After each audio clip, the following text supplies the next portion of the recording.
अस्सलाम वालेकुम dear students, welcome to the BK biology lectures. आज लेक्चर स्टार्ट होने से पहले मैं आपसे दो बातें अर्ज करूंगा। स्टूडेंट्स के बहुत सारे मैसेजेस आते हैं कि वीडियोस के ऊपर वीडियोस नहीं बन रही थी। बेसिक प्रॉब्लम ये था कि मुझे ख़ुद लेग का मसला था, तो एक महीने से मुसलसल मैं इसका ट्रीटमेंट कर रहा हूँ। मैंने अपने लाइव क्लासेस भी कुछ ज़्यादा ज़ाया कर दिए, तो इस हवाले से मैं टाइम बिल्कुल नहीं था डॉक्टर के पास जाना। तो जब मैंने चैनल शुरू किया तो चैनल से बाद मैं अब लोगों को मेरा वादा है कि मैं सारा का सारा कोर्स अब तक पहुंचा दूंगा, लेकिन कुछ मसरूफियात की वजह से, कुछ हेल्थ इशू की वजह से तो वीडियोस कुछ लेट हो गए। सो इंशाल्लाह ताला अभी से दोबारा ये सिलसिला जारी रखेंगे। सो आज का जो लेक्चर होगा इम्ब्लिकेट के हवाले से, that is the allosteric enzyme. आज हमारा टॉपिक है एलोस्टेरिक एंजाइम के ऊपर कि यार एलोस्टेरिक एंजाइम कौन से एंजाइम है या ये कौन से एंजाइम होते हैं। Basically what is the allosteric enzyme. हमारे पास दो एंजाइम होते हैं, एक नॉन रेगुलेटरी एंजाइम, दूसरे होते हैं रेगुलेटरी। जो रेगुलेटरी एंजाइम है उसको बेसिकली हम कहते हैं allosteric enzyme. So the allosteric enzyme are also known as regulatory enzyme. They are also known as regulatory enzyme. So the allosteric enzymes को हम regulatory enzyme भी कह सकते हैं। So वो enzyme जिसको हम regulate कर सकते हैं, they are known as the allosteric enzyme. So what they do? The enzyme that is regulated by the allosteric site, वो enzyme जिसके अंदर allosteric site मौजूद है और वो allosteric site enzyme को regulate कर रहा है दो तरह से। यार enzyme को कभी activate भी करेगा, कभी enzyme को inhibit भी करेगा। So और वो enzyme जिसके अंदर allosteric site मौजूद है और allosteric site पर ये या तो एक्टिवेट होगा या इनहिबिट होगा, this enzyme is known as the allosteric enzyme. So the regulatory molecule bind at the regulatory site. Allosteric enzyme के अंदर एलोस्टेरिक साइट मौजूद है, उस एलोस्टेरिक साइट के साथ क्या चीज अटैच हो जाता है? Regulatory molecule. Regulatory molecule bind होता है कहां पर? एलोस्टेरिक साइट पर। एलोस्टेरिक साइट पर बाइंड होने के बाद ये एंजाइम को रेगुलेट करेगा। एंजाइम को किस तरह रेगुलेट करेगा? या तो एक्टिवेट करेगा या इनहिबिट करेगा। सो हमारे पास दो तरह के रेगुलेशंस होते हैं, दो तरह के एलोस्टेरिक रेगुलेशंस मौजूद है। जो पहला रेगुलेशन है, it is known as the allosteric activators. What are the allosteric activators? It is also known as positive feedback. इसको हम positive feedback भी कहते हैं। The activator means the product bind to an enzyme। ये क्या चीज bind हुआ? जब इसको पॉजिटिव फीडबैक किस लिए कहते हैं कि जब एक्टिवेटर या एंजाइम का अपना प्रोडक्ट बाइंड हो जाता है एंजाइम के साथ and activate the enzyme. Now हमारे पास कोई भी रेगुलेटरी मॉलिक्यूल, अच्छा रेगुलेटरी मॉलिक्यूल बेसिकली होता क्या है? वो एक्टिवेटर होता है या एंजाइम का अपना प्रोडक्ट होता है। सो जब एंजाइम का अपना प्रोडक्ट एंजाइम के साथ बाइंड होकर के किस साइट पर? एलोस्टेरिक साइट पर, और एंजाइम को एक्टिवेट करे, it is known as the allosteric activator. So कभी कभार एंजाइम का अपना एक प्रोडक्ट दूसरे एंजाइम के साथ मिल करके उसको एक्टिवेट कर देता है। एक्टिवेशन हम एग्जांपल से समझते हैं। इस प्रोसेस को हम कोऑपरेटिविटी भी कह सकते हैं। सो कोऑपरेटिविटी होती है कि जब अपना ही प्रोडक्ट अपनी एंजाइम को एक्टिवेट करे। फॉर एग्जांपल एग्जांपल से समझ लेंगे, चलो आपको समझ आ जाएगा। हमारे पास एक कंपाउंड, एक सबस्ट्रेट होता है, this is known as the product. Product के साथ हम क्या चीज मिलाते थे? प्रोडक्ट हमारे पास है फ्रक्टोज, इसके साथ हमने मिलाना है एटीपी। जब हम फ्रक्टोज के साथ एटीपी मिलाते हैं तो उस एंजाइम का नाम क्या बनेगा? फास्फो। फास्फो का मतलब है फॉस्फेट ऐड हो जाएगा। फ्रक्टो का मतलब है फ्रक्टोज के साथ काइनेज। काइनेज और उस एंजाइम को कहते हैं जो ऑर्गेनिक कंपाउंड के साथ फॉस्फेट को ऐड कर देता है। सो और वो एंजाइम जो एटीपी से फॉस्फेट लेकर के किसी और ऑर्गेनिक कंपाउंड के साथ जोड़ दे, so this enzyme is known as the kinase. So यहां पर हम लफ्ज यूज करते हैं फ्रक्टोकाइनेज, इसका मतलब है फ्रक्टोज के साथ फॉस्फेट ऐड करेगा। सो एक एंजाइम है फास्फो फ्रक्टोकाइनेज, इसके साथ जब फॉस्फेट और एटीपी रिएक्ट करेगा तो क्या चीज बनेगा? फ्रक्टोज 6 फॉस्फेट बना। अच्छा, जो फ्रक्टोज 6 फॉस्फेट है ये इस एंजाइम का अपना प्रोडक्ट है, this is the enzyme product. और यही प्रोडक्ट आकर के इसी रिएक्शन के अंदर, इसी पाथवे के अंदर, बायोकेमिकल पाथवे के अंदर, ये जो फ्रक्टोज 6 फॉस्फेट है, द फ्रक्टोज 6 फॉस्फेट, ये आकर के ये जो फ्रक्टोज 6 फॉस्फेट हमारे पास मौजूद है, so this is the fructose 6 phosphate. ये जो फ्रक्टोज 6 फॉस्फेट है ये आकर के एक और एंजाइम है फास्फोफ्रक्टोकाइनेज एक और एंजाइम है, फिर वो क्या करेगा, फ्रक्टोज 6 फॉस्फेट के साथ एक और एटीपी ऐड करेगा। अब हमारा मकसद क्या है यहां पर एलोस्टेरिक एक्टिवेटर का, इस साइट का नाम है एलोस्टेरिक साइट। सो एंजाइम के अंदर more than one active site होता है। ये मतलब जो पहला एंजाइम था फास्फोफ्रक्टोकाइनेज, ये उसका प्रोडक्ट है। जो फ्रक्टोज 6 फॉस्फेट है ये इस एंजाइम का प्रोडक्ट है। ये आकर के दूसरे एंजाइम के एक्टिव साइट नहीं, जो एग्जैक्ट एक्टिव साइट है एलोस्टेरिक साइट पर बाइंड हो जाता है। जब एक दूसरा एंजाइम है, उसका भी नाम है फास्फोफ्रक्टोकाइनेज, वो दूसरे एंजाइम के एलोस्टेरिक साइट पर बाइंड हो जाता है। जब एलोस्टेरिक साइट पर बाइंड हो जाता है, it will change the 3 dimensional shape of the active site. So जब तक हमारे पास फ्रक्टोज 6 फॉस्फेट है, फ्रक्टोज 6 फॉस्फेट क्या करेगा, ये फास्फोफ्रक्टोकाइनेज एंजाइम के एलोस्टेरिक साइट के साथ बाइंड हो जाता है। जब ये फास्फोफ्रक्टोकाइनेज के एलोस्टेरिक साइट के साथ बाइंड हो जाता है, ये इसी एंजाइम का एक्टिव साइट का 3 डायमेंशनल शेप चेंज करेगा। जब 3 डायमेंशनल शेप चेंज हो जाता है, इस पॉइंट पर एक और फ्रक्टोज 6 फॉस्फेट बाइंड हो जाता है और उसके साथ एक और एटीपी अपना फॉस्फेट दे करके क्या चीज बना देगा, फ्रक्टोज 1,6 बाइफॉस्फेट। नाउ मेरे पास पहला एक था फ्रक्टोज 6 फॉस्फेट, वो एलोस्टेरिक साइट पर बाइंड हुआ, उसने एक्टिव साइट को चेंज कर दिया दूसरे फ्रक्टोज 6 फॉस्फेट के लिए। सो यहां पर दूसरा फ्रक्टोज 6 फॉस्फेट, अब 2 फ्रक्टोज 6 फॉस्फेट मिले, एक जुड़ा है एलोस्टेरिक साइट पर, दूसरा जुड़ा है एक्टिव साइट पर। जो एलोस्टेरिक साइट पर पहले बाइंड हो जाता है वो एक्टिव साइट को चेंज कर देता है। सो फ्रक्टोज 6 फॉस्फेट एलोस्टेरिक साइट पर बाइंड हुआ, उसने एक्टिव साइट को चेंज कर दिया। यहां पर एक और फ्रक्टोज 6 फॉस्फेट आया, वो बाइंड हुआ तो उसके साथ एटीपी ने रिएक्ट करके, एटीपी ने अपना फॉस्फेट दे करके, फ्रक्टोज 6 फॉस्फेट तो पहले था, ये बन गया fructose 1,6 biphosphate. So it become a fructose 1,6 biphosphate, एक प्रोडक्ट बना। अब यहां पर एलोस्टेरिक एक्टिवेटर का काम क्या है, अगर फ्रक्टोज 6 फॉस्फेट न होता, ये एंजाइम की एलोस्टेरिक साइट पर अटैच न होता, एंजाइम का एक्टिव साइट मोल्ड होकर के चेंज नहीं होता कभी भी, और कभी भी एक और फ्रक्टोज 6 फॉस्फेट को बाइंड नहीं करता। तो हम कहते हैं कि कभी कभार एलोस्टेरिक साइट पर अपना ही प्रोडक्ट अटैच होकर के अपनी एंजाइम को एक्टिवेट करेगा किसी और सबस्ट्रेट के लिए, it is known as the allosteric activator. और ये हमारे पास मतलब हमारे कोर्स में ये चीज नहीं है, इसको ज्यादा एग्जांपल लिखने की जरूरत नहीं है, ज्यादा समझने की कोई जरूरत नहीं है। अच्छा, हमारे पास जो मेन चीज है वो क्या चीज है, एलोस्टेरिक इनहिबिशन। एलोस्टेरिक इनहिबिशन क्या होता है, ये था एलोस्टेरिक एक्टिवेशन, यहां पर है एलोस्टेरिक इनहिबिशन। एलोस्टेरिक इनहिबिशन को हम क्या कहते हैं, नेगेटिव फीडबैक, ये हमारे इंडिकेट का हिस्सा है। कभी क्या होता है, The enzyme activity is stopped by its own product. Enzyme का अपना प्रोडक्ट अब एंजाइम की एक्टिविटी को स्टॉप कर देता है। The inhibitor bind at the allosteric site. Inhibitor कहां पर बाइंड हो जाता है, एलोस्टेरिक साइट के ऊपर। जैसे यहां पर एक्टिवेटर एलोस्टेरिक साइट पर था, यहां पर इनहिबिटर बाइंड एट द जो इनहिबिटर एलोस्टेरिक साइट पर, that change the active site of the enzyme and the enzyme activities stop.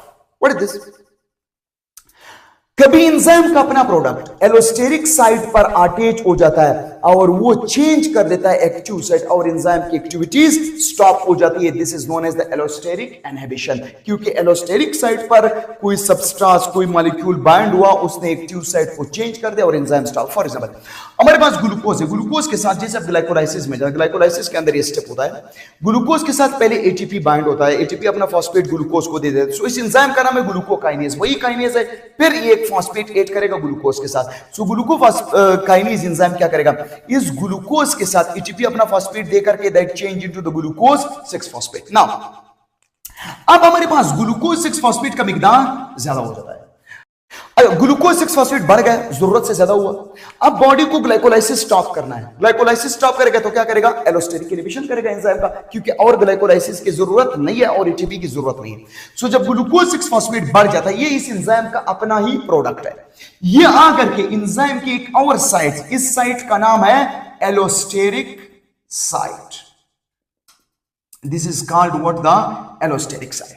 So glucose 6 phosphate enzyme के एलोस्टेरिक साइट पर बाइंड हो जाता है। जो एंजाइम के एलोस्टेरिक साइट पर ग्लूकोज 6 फॉस्फेट जिसका अपना प्रोडक्ट का ज्यादा हुआ, ये बाइंड हो जाता है, तो ये एंजाइम का एक्टिव साइट चेंज करेगा। जब ये इंजाइम का एक्टिव साइट चेंज करेगा, यही इंजाइम आकर के क्या चीज चेंज हुआ? Active site. एक्टिव साइट कैसे चेंज हुआ? क्योंकि जो ग्लूकोज 6 फॉस्फेट था वो एलोस्टेरिक साइट पर बाइंड हुआ, उसने एक्टिव साइट को चेंज कर दिया।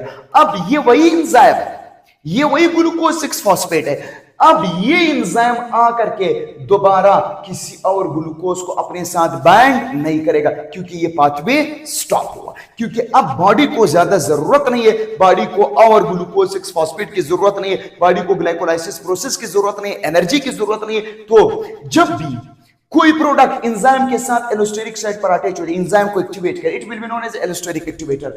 अगर एंजाइम का अपना ही प्रोडक्ट एक्टिव साइट पर अटैच हुआ और उसने एक्टिव साइट को बंद कर दिया, वो किसी और सबस्ट्रेट को बाइंड नहीं कर सकेगा, so it will be known as allosteric inhibition या नेगेटिव फीडबैक, और उसको हम कहते हैं पॉजिटिव फीडबैक। एक और एग्जांपल समझो, ग्लाइकोलाइसिस में हम जाते हैं, ग्लूकोज आया, ग्लूकोज के साथ एटीपी मिलकर के ग्लूकोज 6 फॉस्फेट बना, फिर इसके बाद क्या बना? फ्रक्टोज 6 फॉस्फेट बना। ये ग्लाइकोलाइसिस पाथवे, आप लोग बायोलॉजी टेक्स्ट में पढ़ेंगे इसको इंशाल्लाह। फिर डाइहाइड्रोऑक्सीसीटोन ग्लाइसिडाइड बनेगा, फिर उसकी जो ना ऑक्सीडेशन हो जाती है 3-फॉस्फोग्लाइसरेट 1,3-बाइफॉस्फो, फिर 2-फॉस्फो, फिर बनेगा फॉस्फोइनोल पायरुवेट। अच्छा, phosphoenol pyruvate change into the pyruvate. अब यहां पर होता क्या है कि ये फॉस्फोइनोल है और ये पायरुवेट। यह पर होगा कि एडीपी आ करके that convert into the ATP, ADP ATP में कन्वर्ट हुआ। फॉस्फोइनोल पायरुवेट काइनेज एंजाइम यहां पर काम करेगा। सो यहां पर जो ना पायरुवेट काइनेज काम करेगा। पायरुवेट काइनेज क्या काम करेगा? वो फॉस्फोइनोल पायरुवेट से फॉस्फेट लेकर के एडीपी को देगा, एडीपी किस में कन्वर्ट हो? एटीपी में। अब लेकिन बॉडी को अब ग्लाइकोलाइसिस की जरूरत नहीं है, इस स्टेप को स्टॉप करना होगा। यहां पर जो इनहिबिटर का काम करेगा वो क्या करेगा? एटीपी। एटीपी क्या करेगा? वो पायरुवेट काइनेज एंजाइम के साथ बाइंड हो जाता है। जो एटीपी पायरुवेट काइनेज के साथ बाइंड हुआ, किस साइट पर? एलोस्टेरिक साइट पर। ये पायरुवेट काइनेज का एक्टिव साइट बंद कर देगा और उसके बाद फॉस्फोइनोल पायरुवेट में चेंज नहीं होगा। So it will be known as the negative feedback. ये negative feedback. So negative feedback inhibition हम इसको कहते हैं। कभी एटीपी भी एक इनहिबिटर हो सकता है, कभी जाकर के हमारे पास जो प्रोडक्ट है वो भी इनहिबिटर हो सकता है। So this is known as a negative feedback. जब एंजाइम की एक्टिविटी को स्टॉप करे, किस तरह स्टॉप करे? एलोस्टेरिक साइट पर कोई मॉलिक्यूल बाइंड हो जाता है और एंजाइम की एक्टिविटी को स्टॉप कर देता है। So what is the aim of this allosteric inhibition? Allosteric inhibition का एम क्या है? एलोस्टेरिक इनहिबिशन के फायदे क्या होता है? Control the production of product. Allosteric inhibition हमारे लिए फायदेमंद है। हमारी बॉडी जो अक्सर होती है वो एलोस्टेरिक इनहिबिशन को फॉलो कर रही है। जब हमें किसी प्रोडक्ट की जरूरत ना हो, प्रोडक्ट्स की ओवर प्रोडक्शन हो जाती है, सो प्रोडक्ट की ओवर प्रोडक्शन को स्टॉप करने के लिए हम क्या करते हैं? Control the production of product, के प्रोडक्ट ज्यादा न बने। एलोस्टेरिक इनहिबिशन हो जाता है बॉडी के अंदर। Adjust the enzyme activities. Allosteric inhibition enzyme की एक्टिविटी को एडजस्ट करे, क्योंकि एंजाइम को इतना ओवर एक्टिविटी होने नहीं रही। जब जरूरत है, जरूरत के बाद एंजाइम को इनहिबिट कर देता है और ये बॉडी के अंदर होम्योस्टेसिस को मेंटेन रखेगा। सो यहां पर कुछ क्वेश्चन, अगर आपसे क्वेश्चन आता है कि यार एलोस्टेरिक एंजाइम कौन से एंजाइम्स होते हैं, इसको हम कहते हैं रेगुलेटरी एंजाइम। एक चीज। दूसरी बात, एलोस्टेरिक इनहिबिशन क्या होता है कि जब एंजाइम का अपना ही प्रोडक्ट एंजाइम की एलोस्टेरिक साइट पर अटैच हो जाए और उसका एक्टिव साइट चेंज कर दे, so it will be known as the allosteric inhibition. अब डिफरेंस है, एक है enzyme inhibition by the other compound और एक होता है एलोस्टेरिक इनहिबिशन। अगर एंजाइम इनहिबिट हुआ ड्रग से, एंजाइम इनहिबिट हुआ पेस्टिसाइड से, एंजाइम इनहिबिट हुआ किसी और केमिकल कंपाउंड से, या एंजाइम मतलब डिनेचर हुआ, वो खतरनाक है, क्योंकि वो हमारे एंजाइम को बॉडी नहीं चाहती है, उस केमिकल ने जबरदस्ती उस एंजाइम को इनहिबिट कर दिया, सो वो खतरनाक है। एक होता है एलोस्टेरिक इनहिबिशन। एलोस्टेरिक इनहिबिशन फायदेमंद होता है क्योंकि ये प्रोडक्ट्स की ओवर प्रोडक्शन को स्टॉप कर देगा, ये एडजस्ट एंजाइम एक्टिविटीज और ये बॉडी के अंदर होम्योस्टेसिस करेगा। सो ये बॉडी इसको फेवर कर रहा है, बॉडी के अंदर खुद हमारा जो बायोकेमिकल पाथवे होता है और ब्रेन एंड हार्मोन इसको रेगुलेट कर रहा है कि प्रोडक्ट ज्यादा न बने। सो एलोस्टेरिक इनहिबिशन और आम इनहिबिशन में डिफरेंस है। आमतौर पर जब इनहिबिशन होता है वो खतरनाक होता है, लेकिन एलोस्टेरिक इनहिबिशन ये फायदेमंद होता है।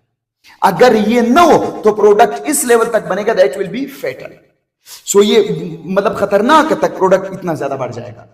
अब एक और एग्जांपल है, उससे समझेंगे। तो स्टूडेंट्स, एलोस्टेरिक इनहिबिशन हम एक और भी एग्जांपल समझते हैं जो हमारे बुक में है। फॉर एग्जांपल हमारे पास एक अमीनो एसिड है एस्पार्टेट, या इसको कहते हैं एस्पर्टिक एसिड। एस्पर्टेट एक अमीनो एसिड है। एंजाइम ए, ये एंजाइम ए का सबस्ट्रेट है। एंजाइम ए एस्पर्टेट को चेंज कर देता है किस चीज में? एस्पर्टाइल फॉस्फेट। सो एस्पर्टाइल फॉस्फेट इस ए एंजाइम का प्रोडक्ट है और ये बी एंजाइम का सबस्ट्रेट है। जिसका मतलब होगा एक एंजाइम ने एस्पर्टेट को चेंज कर दिया एस्पर्टाइल फॉस्फेट में। सो एस्पर्टाइल फॉस्फेट ए एंजाइम का प्रोडक्ट है और बी एंजाइम का सबस्ट्रेट है। सो इधर ए लिखता है, यहां पर बी। नाउ ये जो एस्पर्टाइल फॉस्फेट है ये बी एंजाइम का सबस्ट्रेट है और ये चेंज कर देगा किस चीज में? एस्पर्टेट सेमी एल्डिहाइड में ये प्रोडक्ट है। सो बी ए एंजाइम का प्रोडक्ट बी एंजाइम का सबस्ट्रेट है। ये बी एंजाइम इसको एक और प्रोडक्ट में चेंज करेगा, एस्पर्टेट सेमी एल्डिहाइड। सो एस्पर्टेट सेमी एल्डिहाइड ये बी एंजाइम का प्रोडक्ट है और ये ई एंजाइम का सबस्ट्रेट है। सॉरी, सी एंजाइम का सबस्ट्रेट है। ये सी एंजाइम है। सी एंजाइम क्या करेगा? इस सबस्ट्रेट को चेंज करके एक और प्रोडक्ट में चेंज करेगा। सो इसका मतलब होगा ये चेंज कर देगा ओमोसेराइन में। सो ओमोसेराइन सी एंजाइम का प्रोडक्ट है। जिस तरह एस्पर्टेट ए का सबस्ट्रेट था उसने प्रोडक्ट में चेंज कर दिया। सो ए का प्रोडक्ट बी का सबस्ट्रेट है, फिर बी ने इसको उठा करके एस्पर्टेट सेमी एल्डिहाइड में कन्वर्ट कर दिया। So aspartate semi aldehyde B enzyme का प्रोडक्ट है और ये सी एंजाइम का सबस्ट्रेट है। So this is the substrate of the C enzyme. C enzyme क्या करेगा? एस्पर्टेट सेमी एल्डिहाइड को उठा करके किस में चेंज करेगा? होमोसेराइन में। So homoserine is the product of the C enzyme. अब ये होमोसेराइन ये ई एंजाइम, ये जो एंजाइम है डी, सॉरी ये डी एंजाइम का सबस्ट्रेट है और ये इसको चेंज कर देगा एक और प्रोडक्ट में। This is known as what? The phosphohomoserine. तो इसका मतलब होगा सी ने एस्पर्टेट सेमी एल्डिहाइड को होमोसेराइन में कन्वर्ट कर दिया और डी एंजाइम ने होमोसेराइन को फॉस्फोहोमोसेराइन में कन्वर्ट कर दिया। सो फॉस्फोहोमोसेराइन डी एंजाइम का प्रोडक्ट है और जो ई है ई एंजाइम है। सो ये जो ई एंजाइम है, ये जो फॉस्फोहोमोसेराइन है, ये ई एंजाइम का सबस्ट्रेट है और ये इसको कन्वर्ट कर देगा फाइनल प्रोडक्ट में। This is known as the threonine. So ये एक बायोकेमिकल पाथवे है जिसमें एक एंजाइम का प्रोडक्ट दूसरे एंजाइम का सबस्ट्रेट है, फिर बी एंजाइम का प्रोडक्ट सी का सबस्ट्रेट है, फिर सी एंजाइम का प्रोडक्ट डी का सबस्ट्रेट है, फिर डी का प्रोडक्ट ई का सबस्ट्रेट है। So this is known as a biochemical pathway. अब इस बायोकेमिकल पाथवे से हम लोगों ने मुख्तसर एस्पर्टेट को चेंज कर दिया थ्रेओनिन अमाइनो एसिड में। नाउ सो एस्पर्टेट हमारा फंडामेंटल या प्रिकर्सर कंपाउंड था और ये हमारा फाइनल प्रोडक्ट है। जब भी थ्रेओनिन का मिकदार मोर हो जाता है, ज्यादा हो जाता है, सो इस पाथवे को क्या कर देते हैं? शट ऑफ कर देते हैं। किस तरीके से? एलोस्टेरिक इनहिबिशन से। थ्रेओनिन आकर के किसी एक एंजाइम के साथ, for example the threonine come and bind with the D enzyme, ये डी एंजाइम को इनहिबिट करेगा। किस तरह इनहिबिट करेगा? एलोस्टेरिक साइट पर बाइंड होगा ताकि वो एंजाइम होमोसेराइन को फॉस्फोहोमोसेराइन में कन्वर्ट ना करे। फॉस्फोहोमोसेराइन नहीं बनेगा तो और थ्रेओनिन नहीं बनेगा। सो इसका मतलब ये हुआ कि जब बॉडी के अंदर थ्रेओनिन का मिकदार ज्यादा हुआ, प्रोडक्शन ऑफ प्रोडक्ट ज्यादा हुआ, उस प्रोडक्ट ने आकर के एंजाइम को इनहिबिट किया, एलोस्टेरिक साइट पर बाइंड हुआ ताकि और फॉस्फोहोमोसेराइन न बने और थ्रेओनिन न बने। So this is also known as a negative feedback या is also known as the allosteric inhibition. So इससे क्वेश्चन आ सकता है कि यार एस्पर्टेट जब थ्रेओनिन में कन्वर्ट होता है कितनी रिएक्शंस होता है? 1 2 3 4 5। There are the 5 reactions in which the aspartate convert into the threonine. So I hope कि एलोस्टेरिक इनहिबिशन आपको समझ आया होगा डियर स्टूडेंट्स कि यार एलोस्टेरिक एंजाइम होता है जो रेगुलेटरी एंजाइम है और उसके अंदर दो तरह इनहिबिशन था, एक था एलोस्टेरिक एक्टिवेटर, दूसरा था allosteric inhibitor. So thank you for watching. Channel को शेयर करें, सब्सक्राइब करें। इंशाल्लाह ताला अब वीडियोस को हम बनाते रहेंगे मुसलसल और आप तक पहुंचाता रहूंगा। Thank you.